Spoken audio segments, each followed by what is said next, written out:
Selamat datang rekan ASN di program Pojok Bisa Tanya Kebijakan PAN RB. Bersama saya Mahardika Lukas yang pada hari ini, pada kesempatan kali ini, kita mau banyak berbicara, ngobrol, dan diskusi tentang transformasi digital di pemerintahan Indonesia. Oleh sebab itu telah bergabung bersama saya, staf ahli bidang administrasi negara yang juga menangani tentang program digitalisasi di Indonesia, Bapak Cahyono Tribirowo. Selamat datang Pak Yon. Selamat datang, selamat pagi, dan semangat pagi rekan-rekan semuanya. Semangat pagi, betul. Pak Yon, sebelum kita ngobrol lebih jauh tentang transformasi digital di Indonesia, mungkin teman-teman rekan-rekan ASN di sini perlu insight dulu, perlu dikasih POV dulu kira-kira Pak Yon ini di Kementerian PAN RB itu job description-nya seperti apa? Ya, oke. Makasih nih atas kesempatan yang diberikan ini. Jadi kalau tadi sudah disampaikan ya, di awal itu ada peran sebagai staf ahli administrasi negara. Jadi adalah memastikan terhadap bagaimana kebijakan di pemerintah Indonesia terkait dengan administrasi negara ini bisa memberikan dampak besar kepada masyarakat. Sehingga akan memastikan juga semua kebijakan publik yang itu dilakukan oleh pemerintah Indonesia, khususnya juga terkait dengan Kementerian Pendayagunaan Aparatur Negara dan Reformasi Birokrasi, ini juga bisa menjadi bagian untuk mendukung terhadap target prioritas Presiden. Nah, salah satu strategi yang kita lakukan di dalam bagaimana memastikan tadi administrasi negara, kebijakan publik, itu adalah memanfaatkan transformasi digital. Nah, inilah yang nanti akan banyak kita lakukan di dalam bagaimana mengelola pemerintahan ini menjadi lebih efisien dan menjadi target yang lebih efektif untuk mencapai program prioritas Presiden. Pak Yon ngobrolin soal transformasi digital. Dari awal kita punya kata kunci transformasi digital.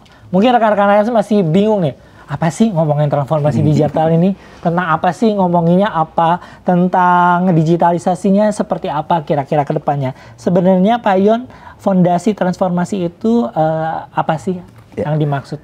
Ya, oke. Ini kalau tadi disampaikan tuh ada istilah transformasi digital. Berarti ada dua kata nih, transformasi dan digital. Nah, ini sebenarnya menjadi suatu gabungan yang itu membawa dampak yang sangat signifikan nih. Jadi digital itu tidak lagi hanya kita merubah cara kerja manual menjadi penggunaan aplikasi. Itu kita sebut menjadi digitasi. Yang tadi kita menggunakan tulisan kertas, itu kemudian di-scan menjadi elektronik, itu masih digitasi. Kemudian kita sudah mulai masuk ke dalam menyederhanakan proses bisnis dengan menggunakan berbagai macam aplikasi. Itu masih masuk dalam tahap digitalisasi.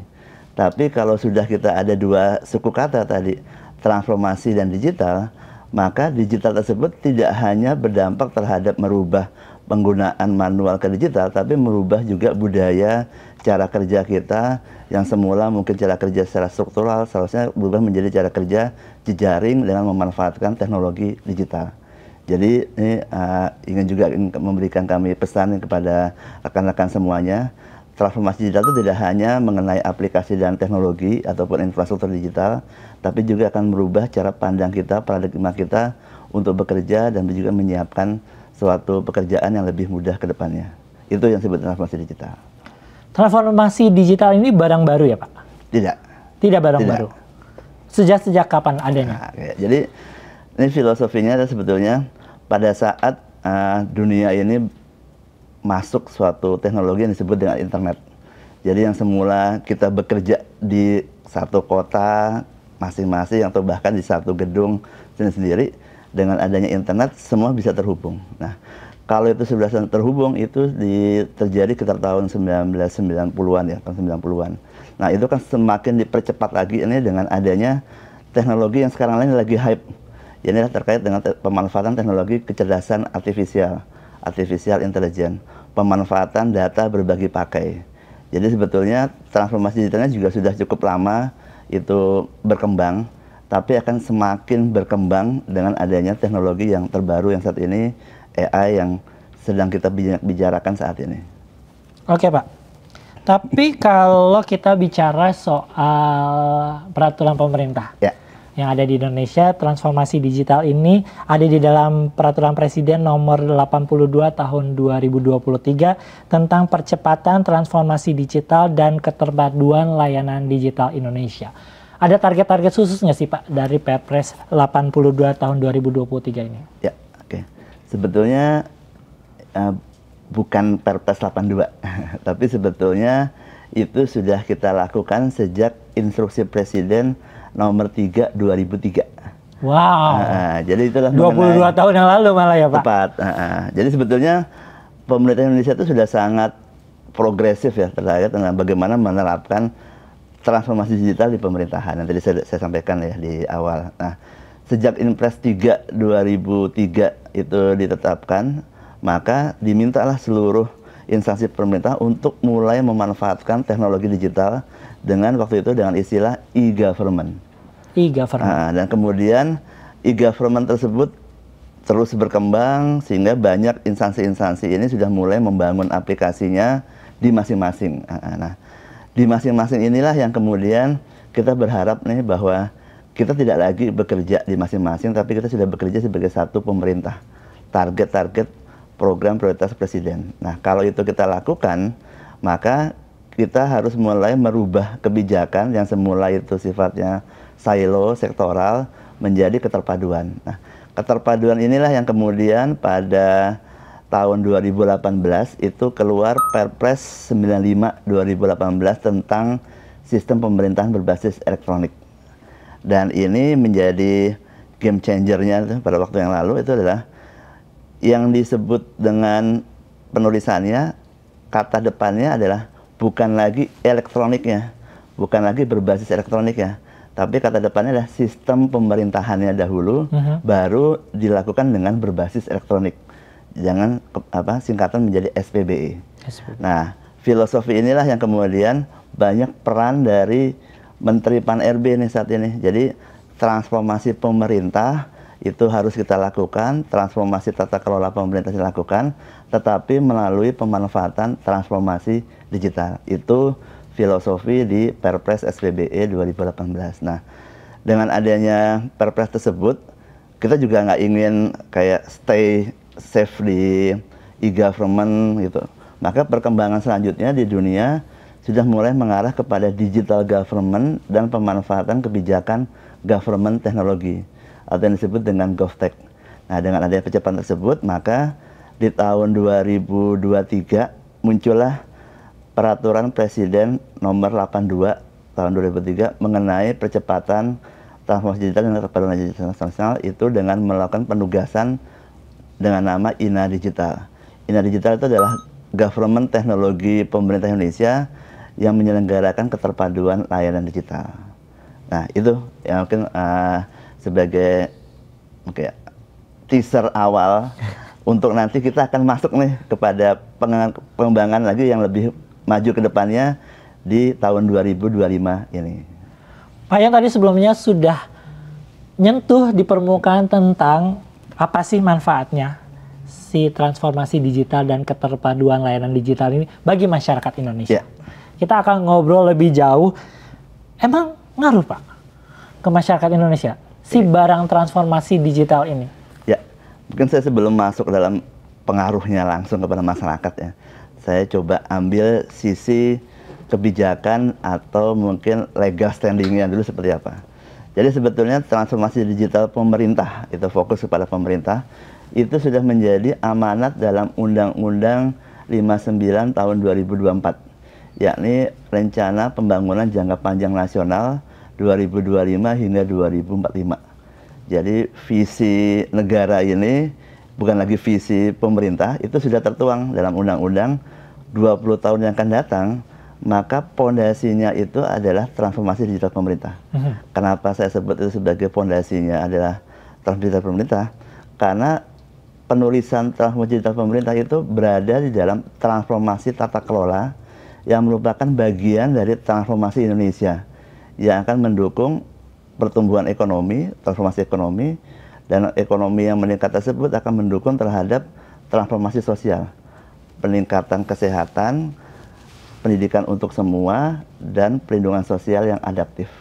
Nah, jadi kalau itu diambil standpoint legalnya saja sendiri sudah terlihat bahwa transformasi digital pemerintah yang akan menopang transformasi tata kelola itu akan menopang juga untuk pencapaian kesejahteraan masyarakat. Nah, dari kerangka tersebut, maka saya ambil salah satu contohnya saja nih, Mas Dika. Jadi misalkan kita sedang lagi rame nih misalkan mengenai bantuan sosial, bagaimana ketepatan bantuan sasaran terhadap bantuan sosial itu terjadi. Dan kalau itu kita lakukan dengan masing-masing individu untuk memberikan KTP. Wow. Bayangkan kalau KTP tersebut kemudian difotokopi, kemudian dipakai. Betul. Kalau ini kita bisa memanfaatkan dengan identitas digital, dengan kerangka transformasi digital pemerintah, maka seharusnya kita bisa menjaga nih, bukan KTP-nya lah yang diberikan, tapi identitas dari warga tersebut lah yang itu bisa dipastikan untuk bisa dimanfaatkan bantuan sosial. Jadi yang berpindah itu bukan fisik KTP, tapi data identitas yang sudah mendapatkan persetujuan dari warga. Dan inilah yang nantinya kerangka tersebut yang akan kita banyak nih terapkan, pemanfaatan single identity number, pemanfaatan identitas digital terpadu, yang itu bisa membantu terhadap berbagai macam program prioritas. Bantuan sosial, pengecekan kesehatan gratis, menjadi rekam medis elektronik, makan bergizi gratis, yang itu nanti identifikasinya kita bisa ketahui, bagaimana penyerapan dan dampaknya ke masyarakat. Nah, mungkin itu sebagai salah satu contoh ya, mungkin bisa nanti banyak hal yang kita bisa banyak explore, bagaimana strategi ini bisa mendukung ke program prioritas pemerintah. Pak Yon, kalau dilihat Pak Yon cerita dari awal tentang transformasi digital dan keterpaduan layanan digital, ini kompleksitasnya lumayan rumit ya Pak? Benar ya Pak ya? Sangat kompleks, sangat rigid gitu ya.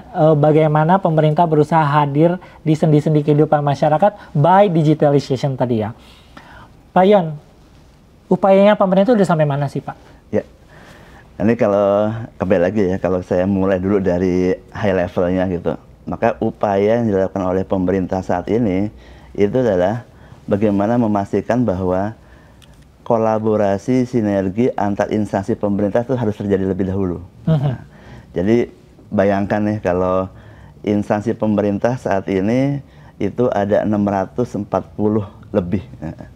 Di pemerintah daerah aja ada sekitar 530, sedangkan kemudian di instansi pusat ada sekitar 100-an. Nah, kalau 600 instansi pemerintah itu sudah kolaboratif, maka kita akan punya nih proses bisnis pemerintah yang terintegrasi. Sehingga nanti kita akan punya nih langkah awal adalah Indonesia terintegrasi itu bisa dilakukan. Nah, kalau kita sudah punya proses bisnis yang terintegrasi, maka kita bisa punya pola pikir untuk menghasilkan layanan pemerintah secara terpadu.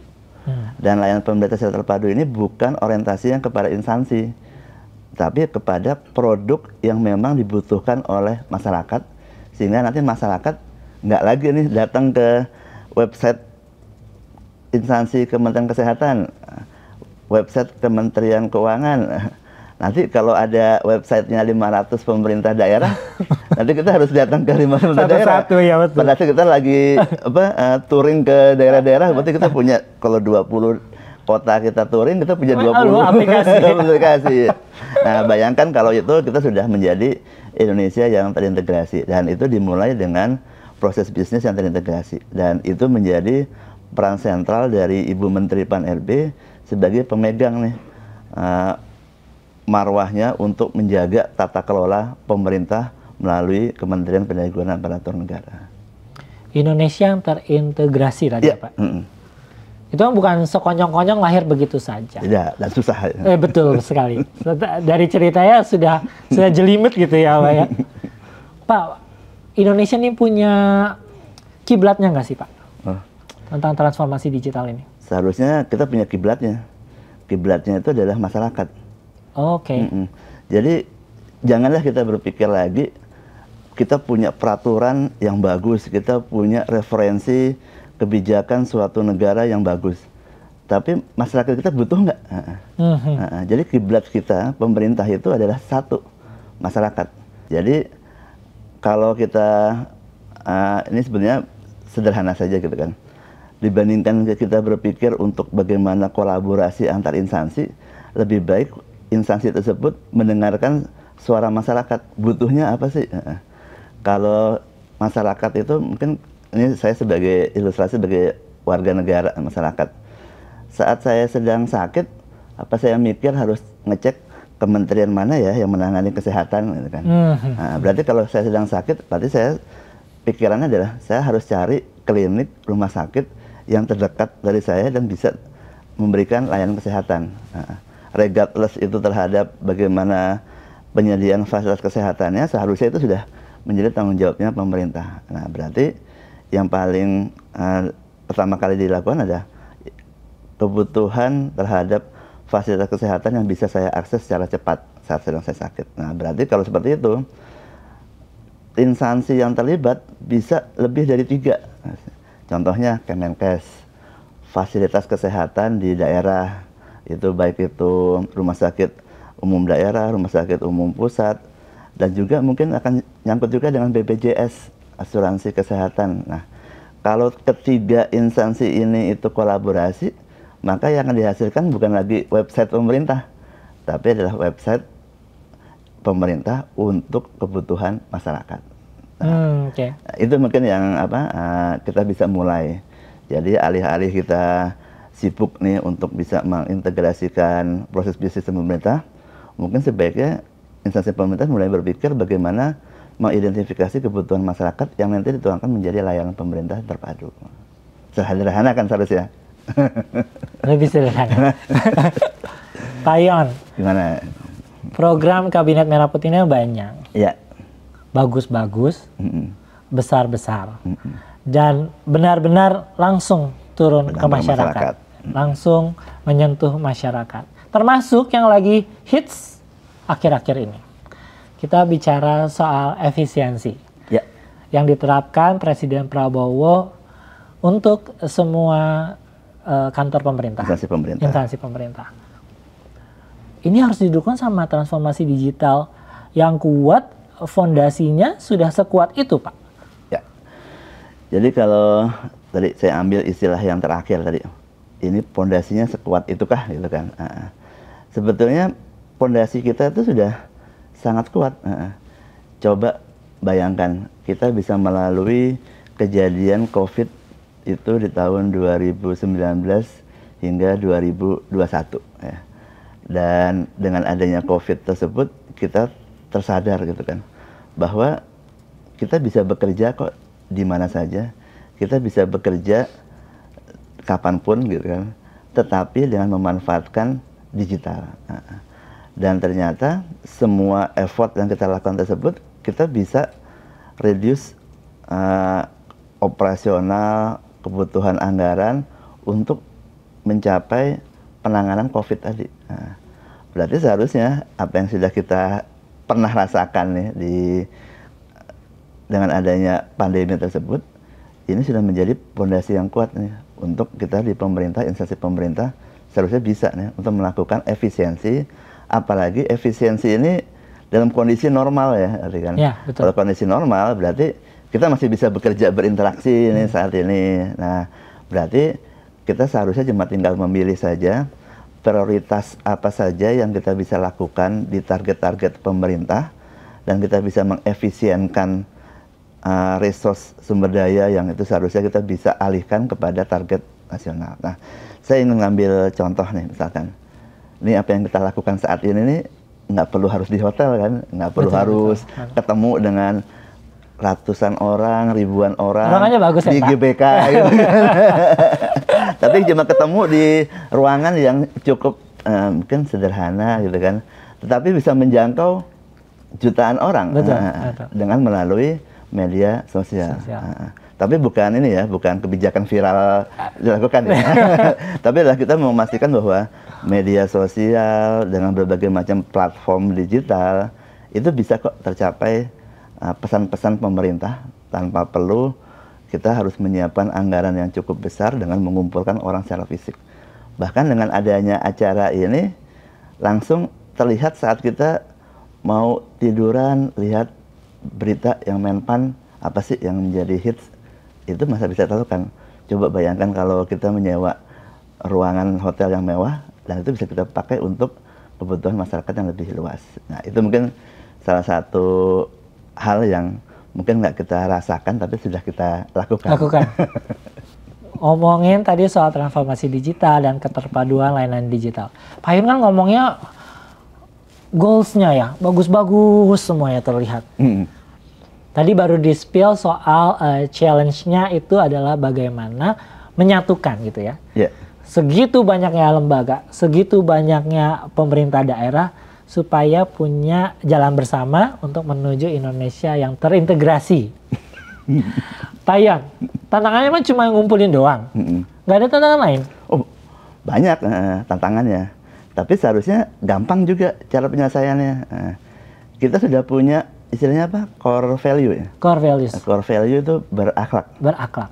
Terus kalau satu lagi employer branding. Employer branding, bangga melayani bangsa. Nah, kalau semua kita di dada kita adalah bangga melayani bangsa, ngapain kita harus silo-silo sebagai pemerintah? Kita harusnya bangga untuk melayani rakyat yang membutuhkan. Kita harusnya bangga berkolaborasi, karena dengan adanya kolaborasi kita jauh lebih terintegrasi. Dengan adanya core value berakhlak, kita ada inovasi, kita ada integritas yang dilakukan. Nah, seharusnya dengan adanya dua frase tersebut, kita akan jauh lebih mudah nih untuk menghadapi tantangan yang jauh lebih berat. Dan saya pikir kita sih sebenarnya legowo aja nih, masing-masing instansi, udahlah kita nggak perlu lagi bangga terhadap masing-masing brandnya instansi, tapi kita harus bangga terhadap brandnya sebagai ASN, bangga melayani bangsa. Aku pikir sih kalau kita ngomong sama ASN, nih bangga nggak sebagai ASN melayani bangsa, itu sudah jadi value-nya kita. Langsung ngobrolnya cepet dibandingkan kalau ngobrol nanti Anda datang sebagai Kemenkes, saya datang sebagai Kemenpan, wah nanti kita harus kolaborasi. Enggak, kalau kita sudah sebagai bangga melayani bangsa, kita udah nggak lagi kolaborasi, kita menjadi satu pemerintah. Aku pikir sih itu menjadi cara kita ya, strategi kita untuk bisa transformasi digital itu bukan hanya teknologi, bukan hanya infrastruktur, tapi perubahan paradigma untuk kita menjadi lebih kolaboratif. Pak Yon, salah satu produknya tadi Pak Yon sudah bilang soal Ina Digital. Ya. Saya boleh bahas sedikit. Ina Digital ini produk yang seperti apa Pak Yon? Banyak mungkin rekan-rekan ASN yang hanya tahu, oh ini pernah di-launching sama Presiden sebelumnya tentang Ina Digital. Sebenarnya seperti apa? Terus turunannya apa? Seperti apa Pak Yon? Ya, makasih. Jadi ini mungkin sebagai itu aja ya, mungkin salah satu revisi sedikit. Jadi Ina Digital itu adalah bukan produk, tapi itu adalah penyelenggara keterpaduan layanan digital nasional. Produknya apa saja gitu loh. Produknya seharusnya adalah bagaimana memastikan masyarakat itu mudah mengakses terhadap layanan pemerintah melalui teknologi digital.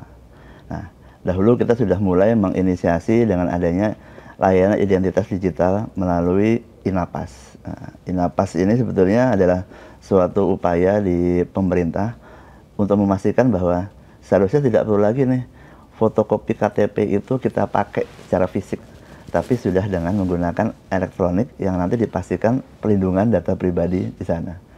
Jadi masyarakat seharusnya untuk mendapatkan layanan pemerintah nggak perlu lagi isi formulir satu-satu, setiap isi formulir di staples dengan KTP di sana ya. Nah, itu sudah mulai dihilangkan.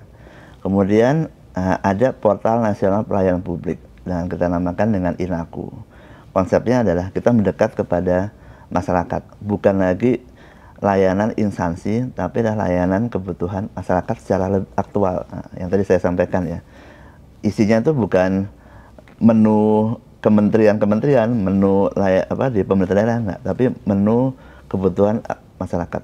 Bagaimana mencari rawat inap, bagaimana mendaftar bantuan sosial atau yang lain-lainnya, mengecek. Nah, itu yang kita sudah lakukan, baik itu untuk pelayanan publik dan juga ada administrasi pemerintah dengan Inagov.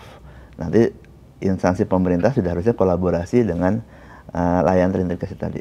Nah, tapi ini yang ingin saya tekankan adalah kita bukan berorientasi untuk membuat aplikasi dengan bentuk Inapas, Inaku, dan Inagov tadi. Tapi adalah orientasinya adalah bagaimana masyarakat ini pastinya janganlah dipusingkan dengan banyak aplikasi, tapi seharusnya masyarakat nanti sudah tahu lebih gampang bagaimana mengakses layanan pemerintah.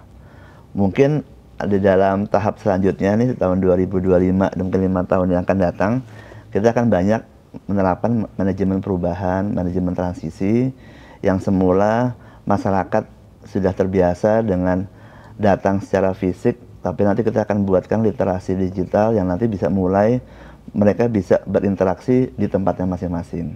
Nanti datang ke pos-pos atau hub layanan pemerintah sudah langsung mendapatkan layanannya, tidak perlu lagi mendaftar. Nah, hal-hal tersebut yang kita nanti akan lakukan transisi manajemen perubahan sehingga masyarakat tidak lagi nih kayak merasa kok tahu-tahu pemerintah menjaga jarak ya dengan adanya harus mengisi aplikasi, formulir di dalam ruang digital. Nah, ini mungkin menjadi salah satu tantangan kita yang selanjutnya nih Mas Dika. Jadi adalah bukan lagi ke arah kita menguatkan di internal pemerintah, nanti kedepannya challenge-nya itu adalah menguatkan literasi dan pemahaman digital yang lebih baik di masyarakat.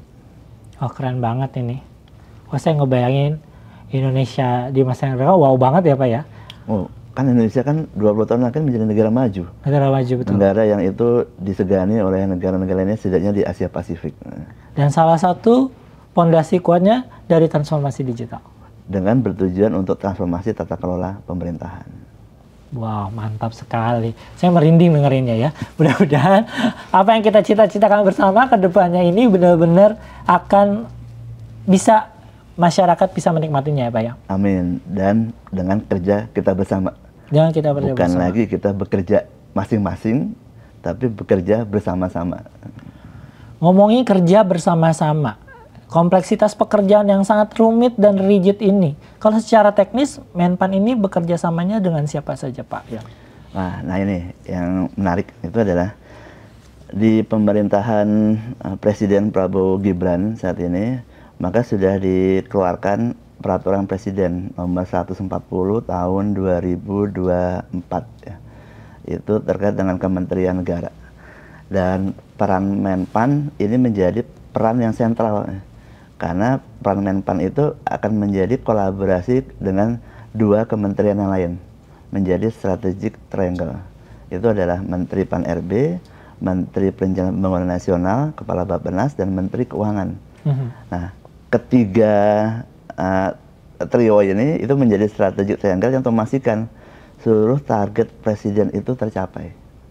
Nah, jadi bayangkan nih, kalau presiden itu memberikan arahan untuk bisa memberikan makan bergizi gratis itu tercapai, tiga pihak ini itu kolaborasi.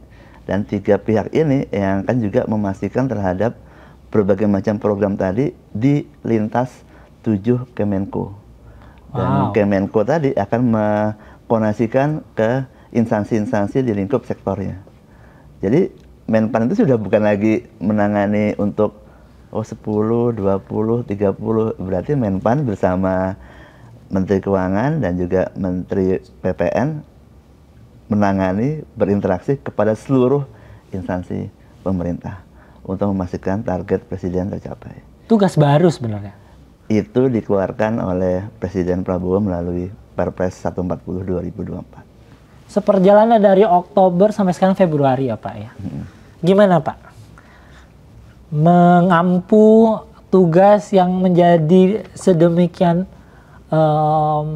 rumit dan berat kan, tapi kan kolaborasi ya Pak, nggak boleh bilang berat jadi ya. Sekompleksitas itu untuk menangani satu Indonesia yang nggak kecil, kita nggak kayak Singapura, nggak kayak negara-negara lain, gede loh dari ujung sampai ujung. Gimana Pak? Jadi saya cuma mau menyampaikan tuh ada satu kata gitu, exciting. Exciting. Kan kalau sudah exciting sudah menjadi passion. Kalau sudah menjadi passion nggak ada kata berat. Nah, jadi kata yang jauh lebih doable, lebih kita mudah untuk bisa bergerak. Dan ini mungkin salah satu mungkin Kalau nanti rekan-rekan semua itu melihat banyak berita-berita di Menpan itu, maka Ibu Menteri Menpan ini akan banyak nih berinteraksi, bertemu dengan seluruh pimpinan instansi. Kemarin saja sudah bertemu dengan Menteri Komunikasi dan Digital Ibu Mutia. Langsung nih kolaborasi. Jadi transformasi pemerintahan yang diampu oleh Ibu Menteri Pan-RB itu akan membutuhkan dukungan kuat dari Menteri Komunikasi dan Digital. Ibu Mutia memberi dukungan yang kuat bagaimana transformasi digital ini akan mendukung transformasi pemerintahan. Kemudian di hari yang sama juga bertemu dengan Menteri Keuangan untuk bagaimana permasalahan mengenai kebutuhan anggaran, bagaimana keuangan ini bisa mendukung terhadap transformasi pemerintah, itu juga dilakukan. Kayaknya saya pikir sih dengan adanya strategi tersebut, passion dari Menteri Pan-RB, kita semua nih, mungkin kalau saya sendiri exciting nih dengan adanya hal seperti ini. Jadi saya rasa bukan suatu hal yang impossible ya, tapi make it possible. Vision, penglihatan Pak Yon itu negara maju yang transformasi digital seperti apa? Menurut Pak Yon mimpinya seperti apa memangnya? Rencananya seperti apa? Ya harapannya ya, yang saya tahu 2045 seharusnya Indonesia itu setidaknya di negara ASEAN itu menjadi negara yang sangat dihormati oleh negara tetangganya. Jadi saya bayangkan misalkan dengan adanya transformasi digital pemerintah di Indonesia, warga Indonesia ini nanti kalau datang ke Kamboja, ke Vietnam, kita pakai identitas digital Indonesia, langsung bisa mendapatkan taksi di sana. Kita bisa menggunakan identitas digital Indonesia untuk pesan hotel di Singapura. Dan negara-negara lainnya di negara ASEAN juga bisa memanfaatkan hal yang serupa di Indonesia dengan identitas yang saling terhubung, layanan yang saling terintegrasi. Nah, kalau itu bisa kita lakukan, berarti bayangkan mungkin kita 60 atau 70% wilayah ASEAN adalah wilayah milik Indonesia gitu kan, dengan cakupan yang besar seperti itu. Kalau memang seperti itu, maka ASEAN itu bisa menjadi negara ekonomi terbesar yang bisa melampaui dari negara ekonomi Eropa. Kementerian Pan-RB sebagai strategic triangle untuk memastikan tujuan tersebut tercapai. Larinya masih kenceng banget kayaknya Pak Yon ya, 20 tahun lagi. Enggak, saya aja dong. Oh iya betul. Seru banget ngobrol sama Pak Yon tentang transformasi digital dan keterpaduan layanan digital ini. Pak Yon, sebagai penutup, Pak Yon boleh sampaikan pesan kepada rekan-rekan ASN atau masyarakat Indonesia yang nantinya akan menyaksikan tayangan dari Pojok Bisa Tanya Kebijakan Pan-RB ini tentang transformasi digital. Ya, challenge loh Pak, nggak ada di pertanyaan. Boleh ya Pak? Boleh. Boleh kasih pesan atau impian atau kira-kira apa yang perlu kita benahi, apa yang perlu kita lakukan bersama untuk melakukan percepatan transformasi digital yang nantinya 20 tahun lagi kita akan hidup seperti yang Pak Yon gambarkan. Amin. Boleh ya Pak ya? Oke, monggo Pak. Oke, makasih nih atas kesempatan dan juga waktu saat ini. Jadi yang ingin saya sampaikan nih kepada rekan-rekan semuanya, teman-teman semuanya, kita harus bekerja bersama-sama. Dan kalau kita bekerja bersama-sama, yang perlu kita dengarkan itu adalah kebutuhan masyarakat. Bukan lagi ego masing-masing instansi. Dan kalau kita sudah bisa melihat identifikasi kebutuhan masyarakat, maka kita lakukan bukan lagi secara instansional, tapi sebagai satu pemerintah. Dan ini adalah menjadi basis terhadap transformasi pemerintahan Indonesia ke depannya menjadi negara maju di tahun 2045. Bukan lagi pemerintah mengatur masyarakat, tapi pemerintah bersama-sama masyarakat untuk menjadi negara maju ke depannya. Mungkin itu yang dapat saya sampaikan. Mantap. Tapi kalau boleh tepuk tangan, saya mau tepuk tangan yang kencang, paling kencang. Tapi ada virtual. Ada virtual efeknya buat tepuk tangan. Makasih banget buat Pak Yon yang udah banyak ngobrol tentang transformasi digital. Banyak banget highlight yang bisa kita ambil.